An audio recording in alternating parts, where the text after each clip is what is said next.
Ֆրանսիացի մեծ գրող Ստենդալը իր Նապոլեոնի կյանքը գրքում գրում է,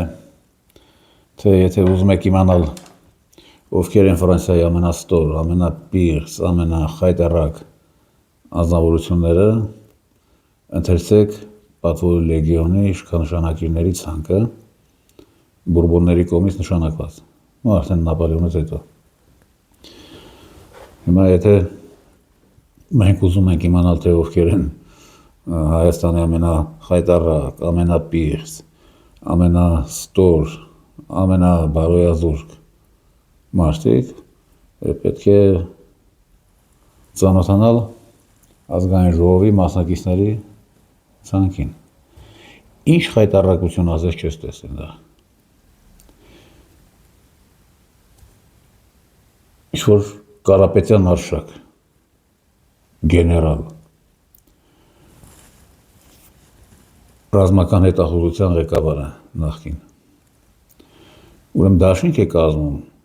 ոման պարոն Դոգի հետ։ Էլ այդ չշարունակեմ, չմեկնաբանեմ, ինչա Դոգը, ինչա ուղղակի մի բան հավելեմ, որ շատ դժվար է պատկերացնել ադմիրալ Կոստյուկովին, որը ղեկավարում է Ռուսաստանի ռազմական հետախուզությունը, որ քաղաքական դաշինքի մեջ են Փուսիրայեց խմբի հետ, Փուսիրայեց հիշեք, դա են լկտի աղջիկներն էին, որոնք Մեդվեդևի օրոք մտան Մոսկվայի փրկչի տաճարը եւ շուտ սրբապղծություն արեցին։ Կամ ինչ-որ այս Ռուսաստանում շատ են տես հանրային դեմքերը, Բոժենա Ռինսկը կա, էլի մի հատ կիսապորնո աստեղ, կիսաբլոգեր, ինչ-որ հանրային դեմ, կամ ինչ-որ Բոնյամը, անհնար է պատկերացնել։ Դե որովհետև Կոստյուկովը ռուս ադմիրալ է, Կարապետյան արշակը հայ, եւ դրանով ամեն ինչ աստված է։ Ռուսերն ունեն 1000 տարվա զինվորական ռազմական ավանդույթներ, 1000 տարվա սպայություն ունեն, 1000 տարվա գեներալական ավանդույթներ ունեն, որոնք երբեք չեն ընդհատվել։ Հայերն ինչ ունեն, հայերի ռազմական ավանդույթը դա բուն հայկական ավանդույթ, դա ինչ, ֆիդայականություն, խմբապետություն, այսինքն խուժանություն։ Եվ այսօր ինչի ենք զարմանում, որ Կարապետյան արշակը ում հետ է դաշինքի գնում։ Մեկ այլ խայտառակ գեներալ, ինչ էր դրա անունը, Վաղարշակ Հարությունյան։ Դրա երկրային առաքելությունը եղել է Վազգեն Սարգսյանի տաբուրետկա լինելը։ Դե Վազգենը չկա արդեն 28 տարի, 27 տարի, հետևաբար այդ ազգավորությունը ձեռքվել է նաև իր առաքելությունն իրականացնելու հնարավորությունից։ Տաբուրետկա այդ մարդը։ Փաշինյան Նիկոլի մոտ նախարար աշխատած, Փաշինյան Նիկոլի դեսպան աշխատած, նրա հանցավոր հրամանով զորքերը հետ քաշած, տտարած, զիջած։ Իսկ օպերատիվ աղբյուրներից իմանում ենք, որ դա ընդհանրապես կենցաղում է խայտառակություն։ Չի կարող երկու բաժակ չխմել ու տակը չշեռել կներեք։ Բայց այդ է այդ մարդը։ Բաբայան Վահանը նորմալ տղա էր, թե ինչ գործ ունի դրա հետ, դժվար է ասել։ Ըստ ամենայնի դրան ուզում են կապեն եւ Վահանի կուսակցությունը Սերժ Սարգսյանի հետ, բայց կարծում եմ, որ ոչ կապ չունեն, չի կարող Սերժ Սարգսյանը նման բան հովանավորել։ Ավելի շուտ սա Նիկոլի պրոյեկտն է։ Մանավանդ ասում են, թե իբր Շռան Վաղոն բանը $200,000 փող է բերել, $200,000 ներդրում է անելու ընտրությունների մեջ, դրա համար հայտնվել է առաջի տեղում, բայց դրան որտեղից $200,000, կա որ մենակ ծախսի։ Ըստ ամենայնի Փաշինյան Նիկոլի պրոյեկտն է, որ Կարապետյանից, Սամվել Կարապետյանից, Քոչարյանից զետանի, էսա դրա երկրային առաքելությունը։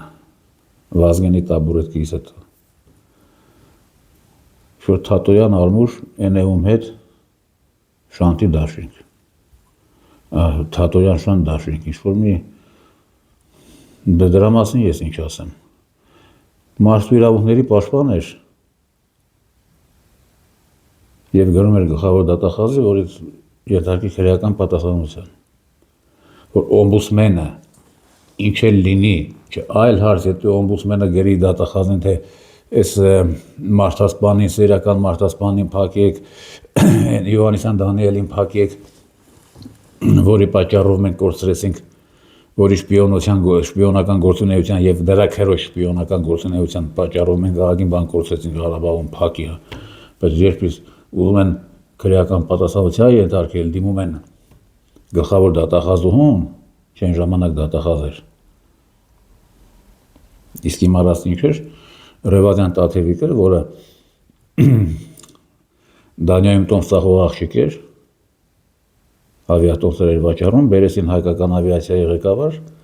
հայկական ավիացիայի հերնանից բոլոր հեռանկարների ձեռքից թողել ջանդամվեց հետ գնաց։ Եվրաբոզ էի ասել դրա եւ Եվրաբոզ այդ քաղաքագիտական եզրույթը ես ստեղծել եմ հատուկ Ռևազյան Տաթևիկի եւ դրա պես-ների համար, առաջինը եւ այդ մի անշար բառի համար մարդու իրավունքների պաշտպանը պայքարում է, որ իր նստեցնեն։ Հələ սա պետական աշխատող է, մեկ այլ խայտարակ դեմք կար, մեռավես վերջերս, Իշխանյանավոն, դա էլ էր գնում դատախազին, թե ես ինչ խայտարակություն է, այս խի ազատության մեջ, այս ինչը,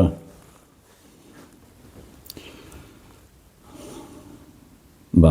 եւ սենց խայտարակ, ես էլ չեմ խոսում Փաշինյան Նիկոլի ցուցակի մասին։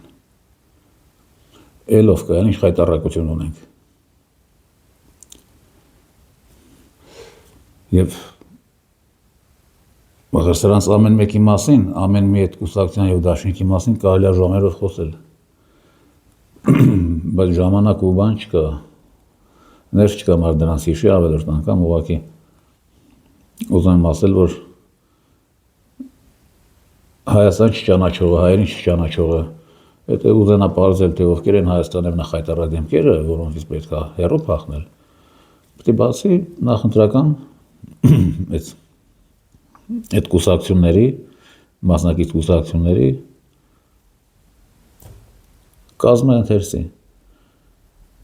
եւ հեռու մնա նրանցից բոլորից։ Բայց ուրիշ բան է ուզում այսօր շեշտել ուրիշ բանի վրա, դա այնա, որ ընտրությունները շատ հնարավոր է, որ չկայանան։ 3 տարբերակ ունի Փաշինյան Նիկոլը իր վերադասների հետ ընտրությունները կասեցնել, տապալել։ Դրանցից մեկին կդիմեն այն դեպքում, երբ ասենք ընտրություններից մի քանի օր առաջ պարզ դառնա, որ իրոք հնարավոր չի լինի Փաշինյան Նիկոլին այս անգամ է սղացնել եւ ժողովրդապետ հրճակել։ Այդ 3 ձևը որն են։ Առաջինը ռազմական դրության հայտարարում։ Այդպես ես վերջերս ուզում եմ ռազմական դրություն հայտարարել, որ լավա Պապիկյանն է յանքում երևի մի անգամ իրան մեղսունակ բայ դեմա արտահայտվել այդ գաղափարին, իսկ ռազմական դրություն ուզում էր հայտարարել ամերիկյան իսրայելական հարձակման հիման վրա, Իրանի վրա։ Ինչևէ, ռազմական դրություն, հեչ դրվար չէ Ալիևը խնդրել, թե ախպեր մի երկու հատ կրակի, մի հատ էլ Իջևանից կրակի ցանկացած միջին մակարդակի հրետանին կհասի մինչև Աբովյան։ Մեր ուստա Ծառուկյանի տան վրա կրակի, որ ասենք տեսեք, մեր գլխավոր դիմադիր գելու գազանի տան վրա են կրակի։ Ընտրությունները չեղարկում ենք, հետազոտում ենք մինչև ռազմական դրության ավարտ։ Երկրորդ ձևը դա ռումինական նախադեպն է։ Ռումինիայում Ոմեն Ջորջեսկու փայլուն ջախջախից հաղթանակ տարավ նախագահական ընտրությունների առաջին փուլում, սրանք այնքան մեծ էր զայների տարբերությունը իշխանական տեխնասոյել, որ սրանք ուղղակի վախեցան երկրորդ փուլի գնալ, որովհետև Ջորջեսկուին մի թե 2% են անում 50-ին հասնելու համար, ստիպված չեղարկեցին ընտրությունները, ասեցին, թե հիմնավորումը այն էր, որ իբր ռուսական հիբրիդային եսիմինչ հարձակումներ, այս խեժ ռումինացի ժողովուրդն է չկարասավ դեմոկրատական ընտրություն կատարել, գնաց հակադեմոկրատական պուտինական ընտրություն կատարել։ Աշխատեց։ Ավելին, հետո ինչ-որ խուզարկումների արդյունքում ինչ-որ քրեական գործ հորինվեց և Ջորջը Շքուրին զրկեցին 5 թե 10 տարի ընտրվել կամ պետական պաշտոն զբաղեցնել։ Եվ երրորդը, դա հանճարեղ կիրառեց Մոլդավիայի գեղեցկուհին չկայացած պոռնոաստղ Մայա Սանդոն, ինչ արեց, քվեարկությունից 3 օր առաջ, թե 4 օր առաջ, ուղղակի ընտրացուցակներից դեն նետեց 2 դիմադիր բլոկ։ Եվ ընտրության գնաց առանց դրանց։ Ինչ-որ խախտումներ էին հայտնաբերել, և այդ հիմնական ընդդիմադիր 2 բլոկը չմասնակցեցին ընտրություններին։ Բրուսելը ողջունեց, ասեց շատ դեմոկրատական լոխ լավ այս կոմենքում, դեպի հաղթեց։ Հիմա այն ինչ կանի Փաշինյան Նիկոլը ինքն էլ չգիտի, որովհետև նրա վերադասը դեռ որոշում չունի։ Այս կարգի որոշումներ կընդունեն ոչ շուտ քան հունիսի 1-2-ը, երբ արդեն հստակեցվի հղկվի քվեարկության պատկերը, արդեն Վաշինգտոնում, Լոնդոնում և Բրուսելում արդեն ակնհայտ դառնա։ Նոր կորոշվի անցկացվում են ընտրություններ, թե ոչ, և եթե չեն անցկացվում իմ թվարկած 3 տարբերակից որը կկիրառեն։ Բայց արդեն ստեղ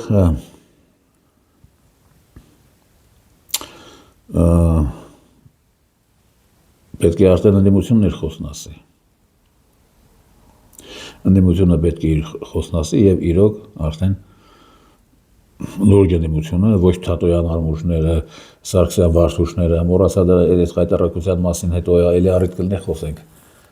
Վազգեն Սարգսյանի աղբոր մասին խոսքը, իր հակառուսական մի հատ հզոր կուսակցություն ունի, չէ՞, Վարդուշը։ Լուրջ ընդդիմությունը, ասենքն ովքեր են լուրջ ընդդիմությունը, ես 2 հոգու անուն կարող եմ տալ, դա Կարապետյանի բլոկն է և Քոչարյանի։ Ծառուկյանը դիմություն չի կարող լինել, ինքը դարաբես դիմությունը չի կարող լինել, ինքը ոչ մի բան է։ Ինքը մի հատ 200 կիլոմից նապաստակ է։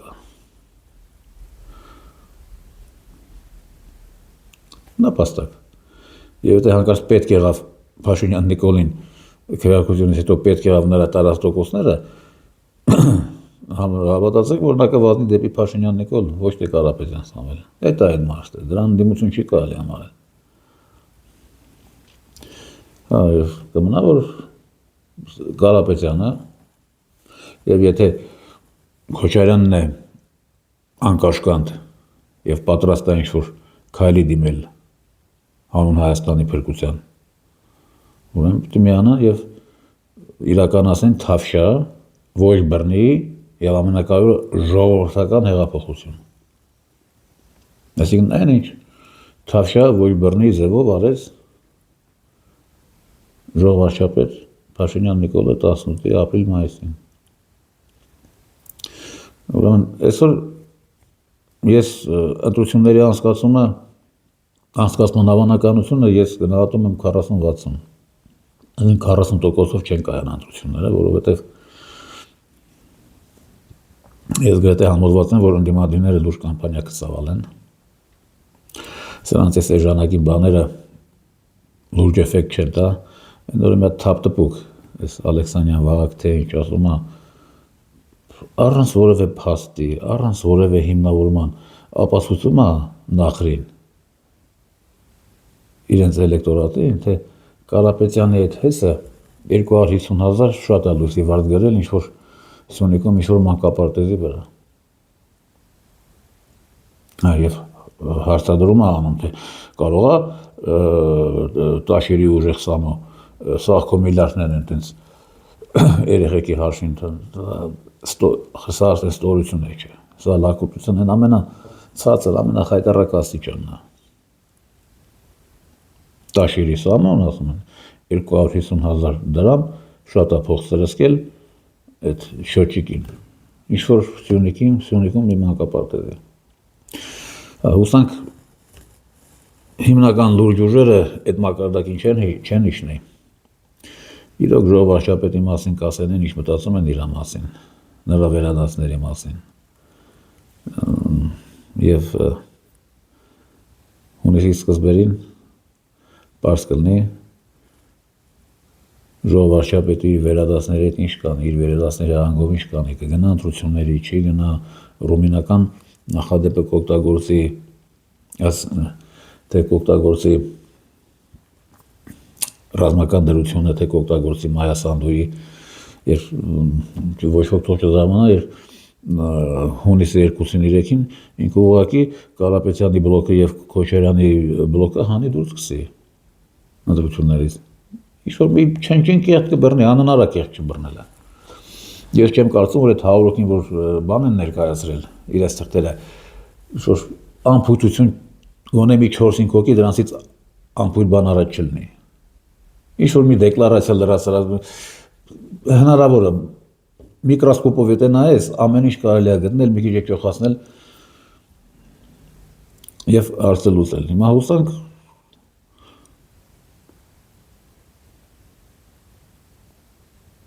իսկական ընդդիմությունը նրանք, ովքեր ի վիճակի են եղանակ փոխելու երկրում, այսինքն ի վիճակի են ռադանել Փաշինյան Նիկոլին, պատրաստ կլինեն նաեւ ընտրությունների չկայացման կամ խայտարակ ձևով կայացման հանգամանքին եւ իրենց ճիշտ կպահեն, տեսնենք թե ինչ կլինի հետո։ Իսկ ես համոզված եմ, եթե նրանք, եթե ընդդիմությունը առաջի տեղում հայտնված է քվեարկությունից հետո ճիշտ գործողությունների գնա, բոլոր տեսակի, բոլոր սատարումները, բոլոր օգնությունները կստանա բոլորի կողմից։ Պետք է ուղղակի Հայաստանում մի բան սկսել անել, որ դրսում տեսնեն, գնահատեն եւ միանան, կամ չմիանան, եթե այստեղ գործանող չի լինի։ Այսքանը, եւ կխնդրեի բաժանորդագրվել իմ YouTube-յան եւ Telegram-յան ալիքներին, եթե ուզում եք ես մեր շփումը երկար տևի։ Խնդրում եմ բաժանորդագրվեք, լայքեր չեմ խնդրում, չեմ սիրում այդ բանը, եթե ցանկացողներ կան թող դնեն, բայց բաժանորդագրվելը շատ ցանկալի է։ Առայժմ կխոսենք